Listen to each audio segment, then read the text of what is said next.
Hello everyone, welcome to Literature Lighthouse. आज की class में हम डिस्कस करेंगे Pride and Prejudice by Jane Austen. That is very important novel of romantic age. And अगर मैं बात करूँ इस नॉवेल की, तो आपको पहले तो पता होना चाहिए इस नॉवेल का बैकग्राउंड, किस एज में नॉवेल लिखा गया है, किसने लिखा है, ये नॉवेल किस कैटेगरी में आता है, ये सब आपको पता होना चाहिए। तो चलिए स्टार्ट करते हैं। सबसे पहले हम बात करेंगे जेन ऑस्टन की। तो जेन ऑस्टन का अगर वर्क देखा जाए तो उन्होंने बहुत सारे वर्क नहीं लिखे हैं, ठीक है। लेकिन उनके अगर हम इम्पोर्टेंस की बात करें तो उन्होंने लिटरेचर में एक बहुत ज़्यादा, आप कह सकते हैं, लॉन्ग लास्टिंग इम्पैक्ट छोड़ा है अपनी राइटिंग्स के माध्यम से। और इनकी वर्क की लिस्ट बहुत इंपॉर्टेंट है, जिसमें पहला वर्क उन्होंने लिखा है sense and sensibility. You can write sense and sensibility, okay.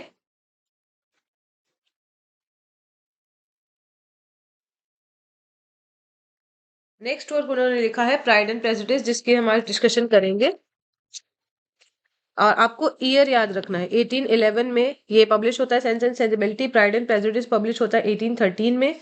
फिर उन्होंने लिखा मैन्सफील्ड पार्क 1814, एमा 1815, नॉर्थएंगर एबी 1818। ये पोस्टमसली पब्लिश्ड है, ओके। परसुएशन ये भी 1818 में। तो एक ट्रिक है जो आप याद कर सकते हैं क्रोनोलॉजी के लिए, that is SPMEN, okay. Just a minute, okay. SPMEN ये एक तरीका है जिससे आप याद कर सकते हैं, okay. Okay, just give me a second. हाँ, तो देखिए क्रोनोलॉजी कई बार लगाने को आती है एग्जाम में आपके, तो आपसे क्वेश्चन बन सकते हैं, ये आपको ध्यान रखने हैं, ओके। अब हम बात करते हैं प्राइड एंड प्रेजुडिस की। तो क्वेश्चन यहाँ से बन जाता है कि फर्स्ट टाइटल क्या है। फर्स्ट टाइटल इसका जो था वो था फर्स्ट इम्प्रेशंस, ये आप नोट करेंगे। फर्स्ट इम्प्रेशंस इसका टाइटल था, लेकिन बाद में इसका टाइटल चेंज कर दिया गया एंड प्राइड एंड प्रेजुडिस रख दिया जाता है, ओके। अगर आप इसके टाइटल को देखें तो भी आपको इसकी थीम समझ में आ जाएगी। ये दोनों टर्म दो अलग अलग व्यक्तियों को रिप्रेजेंट करते हैं। प्राइड रिप्रेजेंट करता है डार्सी को और प्रेजुडिस रिप्रेजेंट करता है एलिजाबेथ को। इस नॉवेल को नॉवेल ऑफ मैनर्स की कैटेगरी में रखा जाता है। तो नॉवेल ऑफ मैनर्स ऐसे नॉवेल्स होते हैं जो किसी भी पर्टिकुलर सोसाइटी के जो कस्टम्स हैं, बिलीफ सिस्टम है, जो उस समय की जो कल्चर है, ठीक है, जो भी ट्रेडिशंस है, उसको सटायर करता है। तो यहाँ पे जैसे हमने देखा, हायर क्लास के लोग हैं और जो लो क्लास के लोग हैं, उनके बीच में एक डिफरेंस है, ठीक है। और जो लोअर क्लास के लोग हैं उनकी क्या मेंटालिटी, हायर क्लास के लोग हैं उनकी क्या मेंटालिटी है, इसको भी हम देखते हैं। तो आपको ये चीज़ें नोट करनी है। इसके अलावा देखिए यहाँ पे कैरेक्टर्स बहुत इंपॉर्टेंट है, जहाँ से आपसे क्वेश्चन बनेंगे।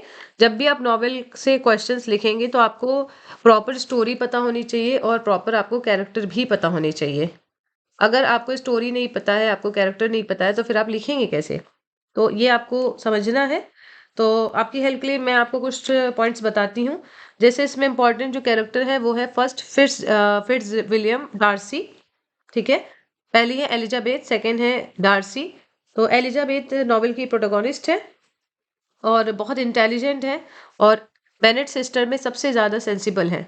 उन्होंने काफ़ी पढ़ाई करी है, she is quite intelligent and she has a sense of like presence of mind, okay. और अक्सर वो अपनी बातों को बिल्कुल स्ट्रेट फॉरवर्ड तरीके से प्रेजेंट करती हैं। शुरू में तो इनका डार्सी के लिए एटीट्यूड थोड़ा नेगेटिव था, लेकिन लेटर ऑन ये उसे सुधारती हैं, अपने प्रेजुडिस को दूर करती हैं, ठीक है। फिर है फिट्जविलियम डार्सी। तो ये एक वेल्दी जेंटलमैन है। और पेम्बर्ली इनका जो एरिया है वो क्या है, डार्सी का स्टेट, ये आपको याद रखना है, पेम्बर्ली, ओके। तो ये इसके मालिक हैं। और लेडी कैथरीन डी बॉर के ये नेव्यू हैं, ये भी आपको याद रखना है। हालांकि ये बहुत इंटेलिजेंट है, बहुत ऑनेस्ट है, लेकिन कहीं ना कहीं इनके अंदर प्राइड बहुत ज़्यादा है। और कहीं ना कहीं ये अपने से नीचे जो लोग हैं उनको इन्फीरियर समझते हैं शुरुआत में, लेकिन लेटर ऑन ये उस चीज़ों को सुधारते हैं और एलिजाबेथ को भी ये अप्रिशिएट करते हैं। शुरू में क्योंकि इनका एक स्टेटमेंट है जो काफ़ी इंपॉर्टेंट है, वो बोलते हैं मिस्टर ब्रिंगले से, she is tolerable but not handsome enough to tempt me. तो ये लाइन क्या दिखाती है कि उनके अंदर प्राइड है। नेक्स्ट जो कैरेक्टर है दैट इज़ इम्पॉर्टेंट। तो ये आपको mister Bennett and Mrs Bennett भी याद रखना है, क्योंकि ये बेनेट फैमिली बहुत ज़्यादा इम्पोर्टेंट है और इनकी 5 अनमैरिड डॉटर्स हैं। मिस्टर बैरेट जो है वो थोड़े से सिनिकल नेचर के हैं। ओके, वो जानबूझ के अपनी वाइफ को परेशान करते हैं। हालांकि अगर हम देखा जाए उनकी जो एज अ पेरेंट उनका रोल देखे तो वो बहुत ज़्यादा एज अ पेरेंट जिम्मेदारी नहीं निभाते हैं। ठीक है, इसके अलावा मिसेस बैनेट को हम देखें तो she is a foolish women और इनका अपनी लाइफ का एक गोल है, जो क्या है, गोल उनका है कि अपनी डॉटर्स को मैरिज करवाना। ठीक है, टू गेट मैरिड यहाँ पे आप कर सकते हैं, अपनी डॉटर्स की शादी करवाना, यही उनका लाइफ का एम है। ओके, इनकी 5 डॉटर्स हैं, तो आपको नाम याद रखना है कौन कौन सी उनकी डॉटर्स है। तो 5 डॉटर्स हैं, अगर हम देखें तो जेन है पहली, सबसे बड़ी जेन है, फिर एलिजाबेथ है, then Mary, Kitty and Lydia. 5 daughters है, ये आपको याद रखना है। ओके, तो जेन की अगर मैं बात करूँ तो ये काफ़ी रिजर्व नेचर की हैं, बहुत अच्छा स्वभाव है इनका और इनके सिंपल नेचर के कारण बिंगले जो हैं, मिस्टर बिंगले, वो अट्रैक्ट हो जाते हैं इनकी तरफ। ठीक है, चार्ल्स बिंगले जो काफ़ी अच्छे हैं, ये भी बहुत लाइक इनका नेचर बहुत अच्छा है, जेंटल नेचर है इनका और काफ़ी सुलझे हुए स्वभाव के हैं ये। ठीक है, ये बहुत ज़्यादा क्लास डिफरेंस को बहुत माइंड नहीं करते हैं और वेल्दी भी है और डार्सी की बेस्ट फ्रेंड है। ठीक है, जॉर्ज विकम एक कैरेक्टर है जो आपको याद रखना है, ये एक हैंडसम मिलिट्री ऑफिसर है और इनके चार्म की वजह से शुरुआत में एलिजाबेथ इनसे अट्रैक्ट हो जाती हैं, लेकिन बाद में जब एलिजाबेथ को डार्सी से पता चलता है कि विकहम के इरादे डार्सी की सिस्टर के लिए अच्छे नहीं थे, तो फिर उनका जो एक लाइक गलत इंप्रेशन जो रहता है डार्सी के लिए, गलत इंप्रेशन इन द सेंस कि जो उन्होंने सोच बना के रखी थी कि डार्सी कैसे है, वो ख़त्म हो जाती है और हम कह सकते हैं कम हो जाती है। ठीक है, और विकहम के लिए जो उन्होंने एक अपने मन में एक अफेक्शन बनाई हुई थी, एक सिंपैथी बनाई थी, वो ख़त्म हो जाती है। ठीक है, लीडिया है, लीडिया, लीडिया का नाम आपको याद रखना है, सबसे छोटी लड़की है और बहुत इमैच्योर है और वो विक्रम के साथ भाग जाती हैं। ठीक है, इलोप कर जाती हैं वो। मिस्टर कॉलिंस हैं, ये एक पॉम्पोस नेचर के व्यक्ति हैं, क्लर्जी मैन है और इन्होंने इनका मतलब मिस्टर बेनेट के बाद इनकी इनकी प्रॉपर्टी मिस्टर कॉलिंस को ही मिलेगी। ठीक है, मिस्टर कॉलिंस का आपको नाम याद रखना है क्योंकि पहले के टाइम का जो रूल्स था कि लड़कियों को प्रॉपर्टी नहीं मिलेगी, कोई भी जो नियरेस्ट फैमिली का मेंबर है उससे प्रॉपर्टी मिलेगी, तो हमें ये भी देखने को मिलता है और ये बहुत ही ज़्यादा शो ऑफ करते हैं, बहुत ज़्यादा बातें मतलब बनाते रहते हैं। शुरुआत में ये एलिजाबेथ से शादी करना चाहते थे, लेकिन एलिजाबेथ ने इनका ऑफर रिजेक्ट कर दिया, तो एलिजाबेथ की ये फ्रेंड से शादी करते हैं। ठीक है, जिनका नाम रहता है शार्लोट लूकस। ठीक है, शार्लोट लूकस की बात करें तो ये बहुत ही ज़्यादा प्रैक्टिकल लड़की हैं। इनका कहना है कि शादी ने सेटलमेंट के लिए करनी है, कोई म्यूचुअल अंडरस्टैंडिंग इनको ऐसा नहीं है कि म्यूचुअल अंडरस्टैंडिंग शादी में चाहिए, जबकि एलिजाबेथ का ये है कि उन्हें शादी में म्यूचुअल अंडरस्टैंडिंग चाहिए, लव चाहिए, तभी वो शादी करने के लिए राजी हो सकती हैं। ठीक है, तो ये कुछ पॉइंट्स हैं जो आपको ध्यान देने हैं और यहाँ से आपकी फैक्चुअल जो नॉलेज आप कह सकते हैं वो बनेगी। अगर आपको चीज़ें ही नहीं आती, फैक्ट्स ही नहीं आते, तो आप आंसर कहाँ से लिखेंगे, राइट? अभी कुछ और कैरेक्टर्स देख लेते हैं, just a minute. Yes, mister Bingley का मैंने आपको बताया, इन मिस्टर बिंगले की सिस्टर हैं, ये काफ़ी इनका जो नेचर है वो बिल्कुल अच्छा नहीं है, बहुत ज़्यादा रिजिड नेचर की हैं और बहुत स्नॉबिश कैरेक्टर है। एलिजाबेथ को ये नापसंद करती हैं क्योंकि एलिजाबेथ का बैकग्राउंड बहुत हम्बल था। दूसरा ये भी था कि ये भी डार्सी को पसंद करती थी, डार्सी से शादी करना चाहती थी, लेकिन क्योंकि डार्सी का जो झुकाव है वो एलिजाबेथ की तरफ होता है, इसलिए इन्हें ये पसंद नहीं है, इसलिए इनको एलिजाबेथ पसंद नहीं है। लेडी कैथरीन जो है, लेडी कैथरीन डी ब्रो, ये एक रिच वुमेन है और मिस्टर कॉलिंस की पैट्रन है और डार्सी की आंट है। ये दोनों पॉइंट आपको याद रखने हैं। ये क्लास कॉन्शियसनेस को दिखाती हैं और जब एलिजाबेथ से मना करती है लास्ट में कि अगर डार्सी तुम्हें शादी का प्रपोजल दे तो तुम मना कर देना, तो ये भी इनका एक आप कह सकते हैं डोमिनेशन वाला नेचर दिखाता है, क्योंकि ये चाहती हैं कि हर कोई इनके अकॉर्डिंग काम करे, है ना? ओके, डार्सी के सिस्टर है जॉर्जियाना डार्सी, ये काफ़ी अच्छी हैं और अच्छे नेचर की हैं, तो इनका आपको कैरेक्टर याद रखना है। मिस्टर एंड मिसेस गार्डनर, ये मिसेस बैनर्ड के ब्रदर और उनकी वाइफ है और मिस्टर एंड मिसेस गार्डनर काफ़ी अच्छे स्वभाव के हैं, काफ़ी आप कह सकते हैं सेंसिबल कैरेक्टर्स हैं। ये मिस्टर एंड मिसेस बेनेट से ज़्यादा समझदार हैं ये लोग, ठीक है? कैथरीन बेनेट है, मैरी बेनेट। तो मैरी बेनेट जो है वो बुकिश हैं थोड़ी-सी। यहाँ से क्वेश्चन कई बार बन जाता है कि इनमें से कौन-सी गर्ल है जो वो बुकिश नेचर की है। और कैथरीन जो कि 4th नंबर की है, ये भी थोड़ी-सी इमैच्योर है और सोल्जर्स वगैरह को देख के ही अट्रैक्ट हो जाती है। तो ये कुछ कैरेक्टर्स के बारे में था। तो आई होप कि आपको इतना क्लियर है और स्टोरी तो देखिए आपको पता ही है। तो अब हम डिस्कस करेंगे क्वेश्चन, क्योंकि यहाँ से अब आपके क्वेश्चन कैसे बनते हैं ये आपको पता होना चाहिए। तो स्टार्ट करते हैं।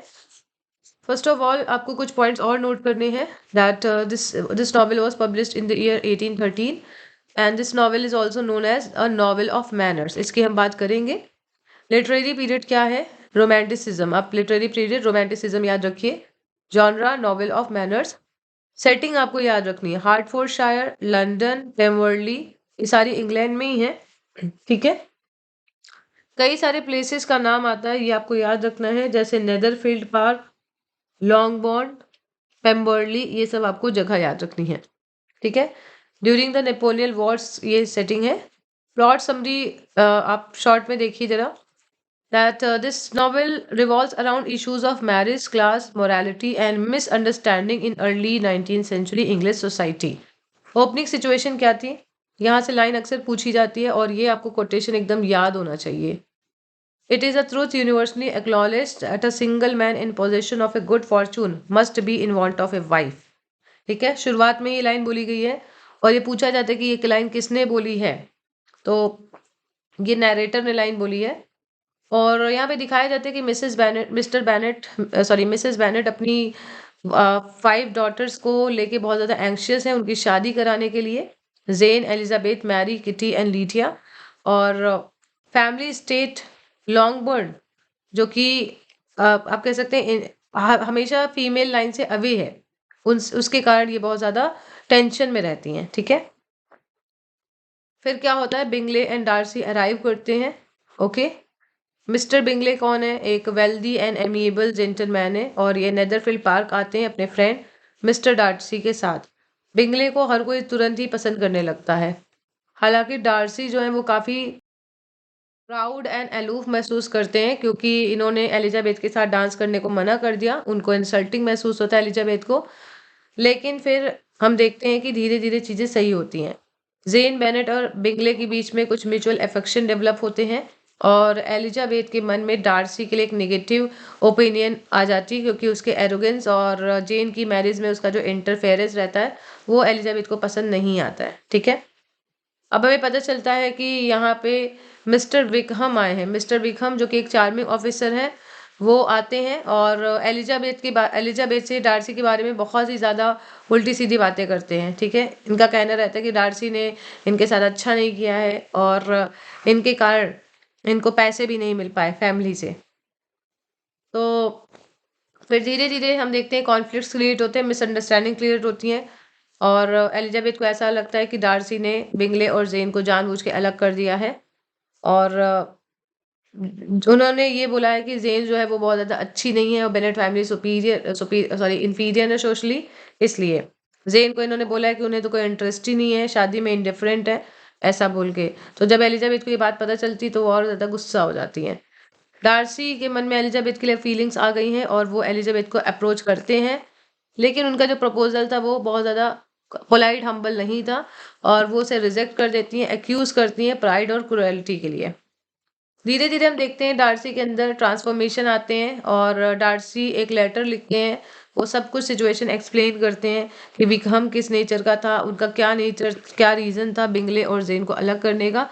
उनको ऐसा लगता था कि उनका जो रोमांस है वो बहुत ज़्यादा सीरियस नहीं है और उन्होंने ये भी बताया कि विक्रम ने कोशिश करी थी उनकी सिस्टर जॉर्जियाना डार्सी के साथ भागने की, इसलिए जो उन्होंने जो भी किया विक्रम के साथ उसका रीज़न ये था, ठीक है?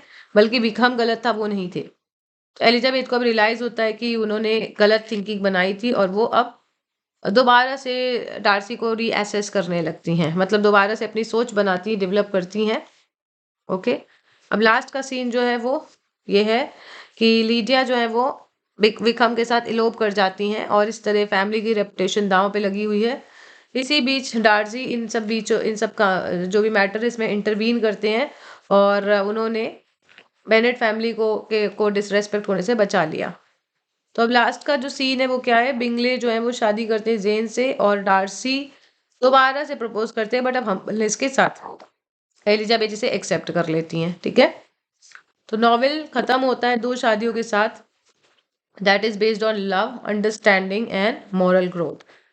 ठीक है, 2 शादी जो कि love, understanding and moral growth पे डिपेंड है, जो कि जेन ऑस्टन का भी आइडिया था कंपेनिएट मैरिज का, कि शादी जो है वो अंडरस्टैंडिंग पे बेस्ड होनी चाहिए। तो जेन की शादी होती है और डार्सी की शादी होती है एलिजाबेथ से। ठीक है, कैरेक्टर को हमने ऑलरेडी डिस्कस किया है ना। तो कैरेक्टर्स को एक बार आप यहाँ थोड़ा देखिए। एलिजाबेथ है, ये इंटेलिजेंट, विटी एंड इंडिपेंडेंट है, ये आपके नोट्स मेकिंग में हेल्प करेगा। ये मॉरल जजमेंट को रिप्रेजेंट करती हैं, सेल्फ रियलाइजेशन को भी। इनका फ्लॉ क्या है, क्योंकि ये फर्स्ट इंप्रेशन को देख के ही प्रेजुडिस्ड हो जाती हैं। तो ये लास्ट में जब इनको रियलाइजेशन होता है तो ये कहती भी हैं, till this moment I never knew my self. इनकी जो जर्नी दिखाई गई, साइकोलॉजिकल ग्रोथ दिखती है और she is one of the most, आप कह सकते हैं ऑस्टिन्स मोस्ट एडमायर्ड हीरोइंस। ये भी क्वेश्चन पूछा जाता है। मिस्टर फिट्ज विलियम डार्सी ये कैसे हैं, वेल्दी हैं, प्राउड एंड रिजर्व नेचर के हैं और शुरुआत में तो ये एरिस्टोक्रेटिक एरोगेंस को दिखाते हैं, लेकिन फिर इनके अंदर भी बहुत सारे चेंजेस आते हैं, मॉरल ग्रोथ आती है थ्रू लव। ये लाइन इनकी है, इंपॉर्टेंट है, you must allow me to tell you how ardently I admire and love you. ये एलिजाबेथ से बोलते हैं कि आप मुझे परमिशन तो दीजिए, आप मुझे अलाउ तो कीजिए बताने के लिए कि मैं आपको कितना एडमायर करता हूँ। तो डार्सी आइडियल जेंटलमैन को रिप्रेजेंट करते हैं जब वो अपने अंदर करेक्शन कर लेते हैं, अपने प्राइड को हटा लेते हैं। ठीक है, जेन ये जेंटल है, ब्यूटीफुल है, काइंड हार्टेड है एंड प्योर गुडनेस का सिंबल है, इमोशनल रिस्ट्रेन को भी दिखाती हैं। हालांकि ज़्यादा ऑप्टिमिज्म के कारण कभी कभी इन्हें क्रिटिसाइज भी किया जाता है। मिस्टर बेनेट ये कैसे इंटेलिजेंट है बट सार्केस्टिक है और डिटैच्ड फादर है, इसलिए इन्हें बोला गया कि प्रैक्टिकली ये बहुत अच्छे फादर नहीं है, रिस्पॉन्सिबल नहीं है और ये अपनी पेरेंटल रिस्पॉन्सिबिलिटी को निग्लेक्ट करते हैं। मिसेस बेनेट ये एक कॉमिक कैरेक्टर है ना, और ये ऑब्सेस्ड है शादियों से। ये सोशल इनसिक्योरिटी एंड मेटरलिज्म को दिखाती हैं। इनकी ज़िंदगी का एक ही एम है जो मैंने आपको बताया, अपनी लड़कियों की शादी कराना। लीडिया बेनेट ये एक रेकलेस फ्लर्टियस गर्ल है और इनका इलोपमेंट हाईलाइट करता है लैक ऑफ डिसिप्लिन के डेंजर्स को। जॉर्ज विकहम ये अट्रैक्टिव तो है बट इमोरल है और ये सिंबल है फॉल्स अपीयरेंस एंड हिपोक्रेसी का। डार्सी गुस्से मतलब प्राउड दिखते हैं लेकिन वो नेचर के अच्छे हैं, बट ये बहुत अट्रैक्टिव दिखते हैं, बहुत लविंग दिखते हैं, लेकिन वो हिपोक्रेट है। शार्लट लुकस ये प्रैक्टिकल है एंड रियलिस्टिक है। ओके, प्रैक्टिकल है, रियलिस्टिक है और ये सिर्फ इकोनॉमिकल सिक्योरिटी के लिए मिस्टर कॉलिंस से शादी करती हैं। तो ये कहीं ना कहीं एलिजाबेथ की रोमांटिक आइडियलिज्म को कंट्रास्ट करती हैं। मिस्टर कॉलिंस ये कैसे हैं, ही इज़ पॉम्पुअस फूलिश क्लर्जीमैन और ये एब्जर्ड सोशल कन्वेंशन को रिप्रेजेंट करते हैं। इनकी इनकी पैट्रन कौन है, तो लेडी कैथरीन डी बॉग। ठीक है, थीम्स देखिए, प्राइड, प्राइड है थीम यहाँ पे। डार्सी का सोशल प्राइड ये उन्हें शुरुआत में बहुत ब्लाइंड कर देता है। लेडी कैथरीन ये क्लास प्राइड को दिखाती हैं एंड ऑस्टन इनके माध्यम से प्राइड को विदाउट मॉरल सब्सटेंस जो है वो क्रिटिसाइज करती हैं। मतलब आपके अंदर प्राइड है बट मोरालिटी नहीं है, इसको ये क्रिटिसाइज करती हैं। नेक्स्ट है प्रेजुडिस। तो एलिजाबेथ का हम प्रेजुडिस देखते हैं डार्सी के अगेंस्ट, जो कि फर्स्ट इंप्रेशन पे बेस्ड था, इसीलिए इसका पहला टाइटल फर्स्ट इंप्रेशन था। तो यहाँ पे नॉवेल में हम देखते हैं कि आर्गुमेंट है यहाँ पे सेल्फ नॉलेज के लिए एंड रिफ्लेक्शन के लिए। मतलब हमें पहले चीज़ों को सोचना चाहिए, तब हमें एक अपनी ओपिनियन बनानी चाहिए, ऐसे ही नहीं बना लेनी चाहिए विदाउट नॉलेज। मैरिज, तो यहाँ पे 4 टाइप्स ऑफ मैरिज दिखाई गई हैं। पहली आइडियल है जो जेन एंड बिंगले की है। एलिजाबेथ डार्सी ग्रोथ बेस्ड है, मतलब इन्होंने म्यूचुअल अंडरस्टैंडिंग दिखाई, अपने आप को ग्रो किया है। चार्लोट और कॉलिंस ये कैसे हैं, ये प्रैक्टिकल मैरिज है, मतलब इकोनॉमिकल सिक्योरिटी के लिए शादी की जा रही है। लीडिया एंड विकम ये इमोरल है। तो यहाँ पे इन सभी शादियों के माध्यम से ये दिखाया गया है कि marriage should balance love, respect and security. Okay, next हम देखते हैं क्लास एंड सोशल हायरार्की। देखिए ये सारे पॉइंट्स आपको आंसर राइटिंग में हेल्प करेंगे, तो इसलिए मैंने इस तरह से नोट्स बनाए हैं, आप इनको नोट कर लीजिएगा। और जिन्हें पीडीएफ चाहिएगा तो वो टेलीग्राम ग्रुप पे ज्वाइन कर लीजिएगा, तो मैं पीडीएफ भी भेज दूंगी। ठीक है, क्लास की जो भी आपको ज़रूरत होगी आप मुझे ज़रूर बताइएगा। क्लास एंड सोशल हायरार्की, तो हम देखते हैं कि यहाँ पे क्लास डिस्टिंक्शन दिखता है। एक क्लास है जो बहुत हायर क्लास है और एक लोअर क्लास है या मिडिल क्लास आप कह सकते हैं, तो दोनों में बहुत गैप है। और इसके माध्यम से ऑस्टिन ने क्लास प्रेजुडिस को क्रिटिसाइज किया है। ठीक है, नेक्स्ट है women and education. Just a minute, women and education. तो एलिजाबेथ यहाँ पे रिप्रेजेंट कर रही हैं थिंकिंग वुमेन को, और यहाँ पे इस कैरेक्टर के माध्यम से लिमिटेड फीमेल एजुकेशन को क्रिटिक किया है। ओके, एक आप स्टेटमेंट देखिए, एक dialogue, a women must have a thorough knowledge of music, singing and drawing. ठीक है, तो एलिजाबेथ अपनी एजुकेशन के कारण ही अपनी बातों को क्लियरली प्रेजेंट कर पाती हैं। अगर उनके अंदर एजुकेशन नहीं होती तो शायद वो नहीं बोल पाती। अपीयरेंस वर्सेस रियलिटी, तो इसमें विकम वर्सेस डार्सी को हम देख सकते हैं कि फर्स्ट इंप्रेशन जो है अक्सर डिसेप्टिव होता है। Last is 7 moral growth. Moral growth क्या है कि बोथ एलिजाबेथ एंड डार्सी दोनों इन्वॉल्व होते हैं और री इन्फोर्स करते हैं ऑस्टन के बिलीफ को, that is in self improvement. तो ये कुछ पॉइंट्स थे, आई होप कि आपको ये समझ में आए होंगे ये सारे थीम्स। और आपको कैरेक्टर्स याद करने हैं, ये सारे कैरेक्टर्स पूछे गए हैं। ओके, और लाइंस भी आपको याद करनी है। ठीक है, तो अब हम देखते हैं क्वेश्चन आंसर, कैसे क्वेश्चन बनते हैं। आज हम एक क्वेश्चन डिस्कस करेंगे, क्योंकि ऑलरेडी क्लास थोड़ी सी लेंदी हो गई, तो आज एक ही क्वेश्चन डिस्कस करेंगे, that is theme of marriage. कई बार क्वेश्चन ये पूछा जाता है, 3-4 तरीके के क्वेश्चन यहाँ से बनते हैं। पहला तो टाइटल को जस्टिफाई करने का, सिग्निफिकेंस ऑफ टाइटल। दूसरा थीम ऑफ मैरिज, और कैरेक्टर बेस पे एलिजाबेथ का कैरेक्टर कई बार पूछा गया है, तो आपको इन चीज़ों को याद रखना है। और एक क्वेश्चन बनता है Pride and Prejudice as novel of manners. तो इन सभी पॉइंट्स को ध्यान में रखना है आपको जब भी आप आंसर लिखेंगे। आज हम डिस्कस करेंगे थीम्स ऑफ मैरिज। ठीक है, और in light of its social and moral framework critically आपको एनालाइज करना है। ठीक है, तो देखते हैं। Marriage is the central organising principle of Pride and Prejudice, shaping both its plot and moral vision. ठीक है, आप यहाँ ईयर लिख देंगे। Jane Austen uses marriage not merely as a romantic conclusion, but as a means to examine social values, economic realities, and individual growth within Regency society. Regency era था उस समय जब ये नॉवेल लिखी गई थी, तो इसलिए यहाँ पे एज यहाँ पे मेंशन की गई है। तो यहाँ पे कह रहे हैं कि मैरिज यहाँ पे जो प्राइड एंड प्रेजुडिस का जो मेन थीम है वो इसके प्लॉट को भी डेवलप करता है और मॉरल विजन को भी, रीडर के मॉरल विजन को भी। और यहाँ पे मैरिज को कोई रोमांटिक कंक्लूजन नहीं बताया गया है कि आप शादी करें, लव करें, शादी करें, ऐसा कुछ नहीं बताया गया है। बल्कि यहाँ पे सोशल वैल्यूज़ को एग्जामिन करने का एक माध्यम है मैरिज। इकोनॉमिकल रियलिटीज़ को दिखा रहा है। इकोनॉमिकल रियलिटीज़ शार्लोट लुकस में आप देखते हैं, इंडिविजुअल ग्रोथ आप देखते हैं एलिजाबेथ एंड डार्सी के कैरेक्टर में। ठीक है, सोशल वैल्यूज़ आप देखते हैं, जब मिस्टर एंड मिसेस बैनेट का जो बिहेवियर रहता है या जो शादी वो करवाना चाहते हैं, और जो बाकी जो कैरेक्टर्स उनके माध्यम से हमें सोशल वैल्यूज़ दिखती हैं। इस नॉवल में हमें ये पता चलता है, this novel reflects a period when women's security depended largely on advantageous marriage, making the subject both personal and social. तो उस समय जब रेजेंसी एरा की बात करें तो जो शादी है वो एक सोशल सिक्योरिटी, इकोनॉमिकल सिक्योरिटी देती थी। तो उस समय शादी का मेन जो वजह था वो यही था। अब जब आप आंसर लिखिएगा तो आंसर में आप इंट्रो थोड़ा सा शॉर्ट कीजिएगा। ठीक है, ईयर आप लिखिएगा प्राइड एंड प्रेजुडिस का, और इसमें आप as a novel of manners ये वाली लाइन ऐड करिएगा, और आप आंसर थोड़ा सा इंट्रो थोड़ा शॉर्ट कीजिएगा। ठीक है, the historical context of the novel reveals the pressure on women to marry well. तो उस समय का जो हिस्टोरिकल कॉन्टेक्स्ट जो था, जो रिजेंसी एरा था, वो ये दिखाता है कि वुमेन पे मैरिज करने का कितना ज़्यादा प्रेशर था। The Bennet estate in entailed away from the daughters, और ये जो बेनेट एस्टेट है ये डॉटर से अलग है, इंटेल्ड है। वो हमेशा कहीं ना कहीं एक उचित अलायंस, सुटेबल अलायंस के लिए अर्जेंसी दिखाते हैं, मतलब इमोशनल कनेक्शन नहीं उतना, उन्हें हर बात की जल्दी है, हर बात की इन द सेंस की शादी जल्दी करा दें। मिसेस बेनेट का जो ऑब्सेशन है मैरिज के लिए, हालांकि कॉमिक है, ये रिफ्लेक्ट करता है उनकी जेन्युइन सोशल एंजाइटी को।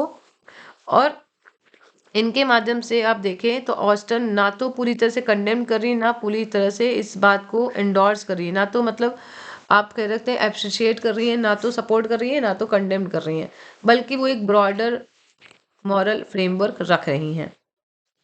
Through different marriages Austen explores varying attitude, ये आपको याद रखनी है। तो अलग अलग मैरिज के माध्यम से ऑस्टन अलग अलग वैरिंग एटीट्यूड को दिखा रही हैं। जैसे union of Charlotte Lucas and mister Collins, ये क्या रिप्रेजेंट कर रहा है? Marriage based on practicality rather than affection, right. Charlotte's believe that, Charlotte का क्या बिलीफ है? Happiness in marriage is entirely a matter of chance, ये बहुत इंपॉर्टेंट है। ये रिफ्लेक्ट करता है सोशल रियलिज्म को। इनका कहना है कि शादी में जो खुशी है वो सिर्फ एक मैटर ऑफ चांस है। दूसरी तरफ हम देखते हैं लीडिया एंड विक्रम की शादी, ठीक है। लीडिया एंड विक्रम की शादी वो क्या दिखा रहा है? This is founded on passion and irresponsibility. इनकी शादी हम देखते हैं कि इररिस्पॉन्सिबल बिहेवियर को दिखा रहा है, रेकलेसनेस को दिखा रहा है, रेकलेस बिहेवियर को दिखा रहा है। ये दिखा रही है warning, it is a warning against moral recklessness. मतलब कि अगर आपको डिसिप्लिन में नहीं रखा गया, आपको मोरालिटी नहीं सिखाई गई, तो आप कितना ज़्यादा इररिस्पॉन्सिबल हो सकते हैं, वो लीडिया एंड विक्रम में दिखाया गया है। आइडियल मैरिज अगर हम बात करें, आइडियल मैरिज इस नॉवेल की, तो वो है जेन एंड बिंगले की, एलिजाबेथ एंड डार्सी की, क्योंकि हमें बैलेंस दिखता है अफेक्शन विद जजमेंट में, ठीक है। एलिजाबेथ का जो रिफ्यूजल था of both mister Collins and Darcy's first proposal, it highlights Austen's emphasis on female choice and self respect. आप जब भी एलिजाबेथ का कैरेक्टर लिखेंगे, आप इन सब चीज़ों को लिखेंगे, एजुकेशन, फीमेल चॉइस, इंडिपेंडेंस, या नॉट इंडिपेंडेंस, आप सेल्फ रेस्पेक्ट की बात कर सकते हैं, ठीक है, एंड कॉमन सेंस की बात कर सकते हैं। तो ये सब आपको पॉइंट्स नोट करने हैं। She is the most sensible of all the girls. तो जब ये मना कर देती है मिस्टर कॉलिंस को और डार्सी को, डार्सी का फर्स्ट प्रपोजल, तो ये उनकी फीमेल चॉइस को दिखाता है और सेल्फ रेस्पेक्ट को भी दिखाता है, क्योंकि उन्होंने इसीलिए मना किया था क्योंकि डार्सी ने उनके साथ डांस करने से मना कर दिया था। उसके अलावा जेन एंड बिंगले का जो बॉन्ड था उसके भी खराब होने की वजह उन्हें लगा कि डार्सी है, ठीक है। हालांकि डार्सी ने अपने अंदर मॉरल ट्रांसफॉर्मेशन किया, और एलिजाबेथ का जो सेल्फ अवेयरनेस है after after she knew about Vikram, ठीक है। इसके अलावा जब वो जाती हैं, जस्ट मिनट, इसके अलावा जब वो जाती हैं डार्सी के यहाँ, ठीक है, बाई चांस वो चली जाती हैं, वो जा रही थी मिस्टर एंड मिसेस गार्डनर्स के साथ थोड़ा सा टाइम बिताने, और इस ट्रिप पे जब वो जाती तो नॉर्थ की साइड चली जाती हैं, जो कि डार्सी के स्टेट पेम्बर्ली के नेबरहुड में ही रहता है। और वहाँ जब जाती हैं तो वहाँ पे जो बहुत सारे डार्सी के सर्वेंट हैं, वो बताते हैं कि डार्सी एक बहुत ही अच्छे मास्टर हैं, और डार्सी भी उन्हें बहुत अच्छी तरह से कॉर्डली इनवाइट करते हैं, ट्रीट करते हैं। तो उन्हें लगता है कि डार्सी इतना भी ज़्यादा मतलब प्राउड नहीं है जितना मुझे लगा, है ना। फिर लास्ट में और क्या होता है, विक्रम वाले एपिसोड में भी डार्सी मदद करते हैं इनकी। जब विक्रम एंड लीडिया भाग जाते हैं दोनों, तो वही ढूंढ के निकालते हैं और विक्रम को पैसे देते हैं और इस मैटर को सेटल करते हैं, सेटल डाउन करते हैं। तो हमने देखा कि डार्सी का भी जो कैरेक्टर है वो काफ़ी ग्रो होता है ना। उन्होंने भी अपने अंदर बहुत सारे चेंजेस लाए हैं, और एलिजाबेथ ने अपनी अंडरस्टैंडिंग काफ़ी डेवलप करी है। तो एलिजाबेथ की जो सेल्फ अवेयरनेस है, उसके कारण ये जो फाइनल रियूनियन है वो होता है as a reward of their personal growth. Structurally अगर हम देखें तो ये नॉवेल प्रोग्रेस करता है through marital misunderstanding to harmonious resolution. शुरुआत में हमें मैरिटल मिसअंडरस्टैंडिंग दिखती है, लेकिन लास्ट तक आते आते हारमोनियस रेजोल्यूशन दिखता है, जो कि इस नॉवेल की थीम को री करता है, that marriage must rest on mutual respect and moral compatibility, ठीक है। कंपैटिबिलिटी मतलब तालमेल। As critics have observed, Austen presents marriage as a moral test rather than a social achievement. तो critics ने ये भी ऑब्जर्व किया है कि ऑस्टन हमेशा मैरिज को as a moral test present करती हैं बजाय कि सोशल अचीवमेंट की। तो इन कंक्लूजन अगर हम देखें तो प्राइड एंड प्रेजुडिस में हम देखते हैं कि यहाँ पे मैरिज को एज अ कॉम्प्लेक्स इंस्टीट्यूशन दिखाया गया है that is shaped by love, society and ethics. Austin का हमें यहाँ पे जो जो पोर्ट्रेयल दिखता है, ठीक है, न्यूजेंस पोर्ट्रेयल जो दिखता है वो अफर्म करता है, क्या अफर्म करता है, that true marital happiness arises from understanding integrity and emotional maturity. तो ऑस्टिन का जो यहाँ पे इन्होंने जो सभी लोगों का पोर्ट्रेयल जो दिखाया है, जो डिफरेंट कैरेक्टर्स का, वो इस बात को सपोर्ट करता है कि जो अच्छी खुश वाली जो मैरिज है वो केवल understanding integrity and emotional maturity से ही आ सकती है। ठीक है, तो आई होप कि आपको ये क्लियर है। ये क्वेश्चन जो था थीम बेस्ड था और मैरिज को मेन थीम बना के ये क्वेश्चन का आंसर बनाया गया है। इसके अलावा जैसे ओवरऑल अगर थीम पूछी जाती है तो उसके लिए आपको अलग आंसर बताना पड़ेगा, क्योंकि आप उसमें क्लास का जो स्ट्रक्चर जो है, क्लास डिस्टिंक्शन, उसकी बात करेंगे, आप प्राइड एंड प्रेजुडिस की बात करेंगे, आप मैरिज की बात करेंगे, तो आप बहुत सारे टॉपिक्स की बात करेंगे। 4 से 5 आपकी थीम हो जाएगी जब आप नॉर्मल थीम्स पे ही आंसर लिखेंगे। अभी इस आंसर की मैं बात करूँ तो इसमें केवल मैरिज को ही फोकस करके आंसर बनाया गया है। ठीक है, तो अब क्लास थोड़ी सी लेंदी हो गई है, तो हम अब नेक्स्ट क्लास में नेक्स्ट 2 या 3 क्वेश्चन और डिस्कस करेंगे और फिर आप लोग अपने आंसर लिखिएगा। तो आज की क्लास के लिए इतना ही। Thank you so much, take care.